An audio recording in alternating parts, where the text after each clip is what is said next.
के भाटापारा मंडी में है। और छत्तीसगढ़ जिसे कि धान का कटोरा कहा जाता है, फिलहाल छत्तीसगढ़ की मंडियों में धान की आवक थोड़ी कम हो गई है। इसका कारण यह है कि खरीफ की धान जो है अब कम हो चुकी है। वहीं रबी सत्र में बोई गई धान की आवक जो है अगले 1 माह के दौरान प्रारंभ होगी।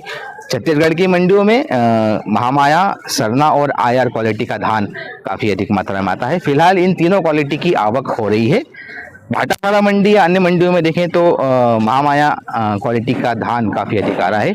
महामाया क्वालिटी का धान से पोहा बड़ी मात्रा में बनाया जाता है। वहीं अन्य क्वालिटी का जो धान होता है वो थोड़ा मोटा होता है, जिसका प्रोसेस करने का चावल जो बनते हैं थोड़े मोटे होते हैं, जिनका उपयोग राशन की दुकानों पर सप्लाई के लिए किया जाता है। हम यदि बात करें तो छत्तीसगढ़ की सरकार द्वारा एमएसपी भाव 3,100 रुपये प्रति क्विंटल पर धान की सरकारी खरीदी की जाती है। लगभग पूरा धान सरकार ही खरीदती है और धान खरीदने के बाद में सरकार मिलर्स को प्रोसेस के लिए देती है। और जो धान प्रोसेसिंग के बाद भी बच जाता है या एक्स्ट्रा धान होता है, उसे सरकार पुनः 1950 रुपये के भाव से खुले बाजार में बेच देती है। इससे मिलर्स को थोड़ी बहुत परेशानी होती है।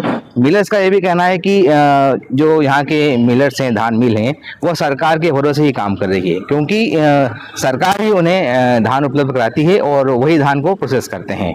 कई बार सरकार द्वारा मिलर्स को भुगतान में देरी भी हो जाती है और लगभग 3-3 साल तक भुगतान नहीं होता है, जिसके कारण जो मिल हैं, जो चावल मिले हैं, उन्हें उनकी वर्किंग कैपिटल थोड़ी कम हो जाती है। उन्हें आर्थिक रूप से थोड़ी तंगी का सामना करना पड़ता है। वहीं देखा जाए तो युद्ध का असर क्या हुआ है इस क्षेत्र में हम बात करें तो जो युद्ध है उसका असर छत्तीसगढ़ में थोड़ा कम दिखाई दे रहा है, क्योंकि यहाँ का धान निर्यात कम मात्रा में किया जाता है।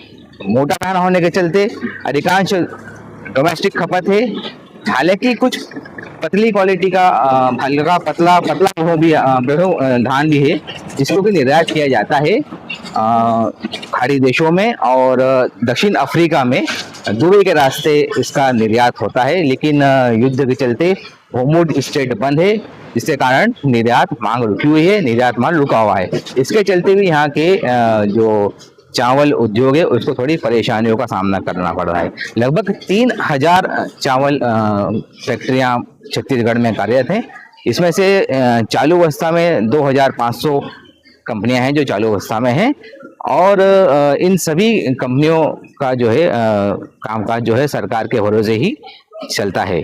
तो हम लबुलवाब यह है कि छत्तीसगढ़ की मंडियों में अभी फिलहाल जो है आप खरीफ सत्र का धान आ रहा है और रबी सत्र का जो धान है वह अगले 1 महीने के दौरान प्रारंभ हो जाएगा। धन्यवाद।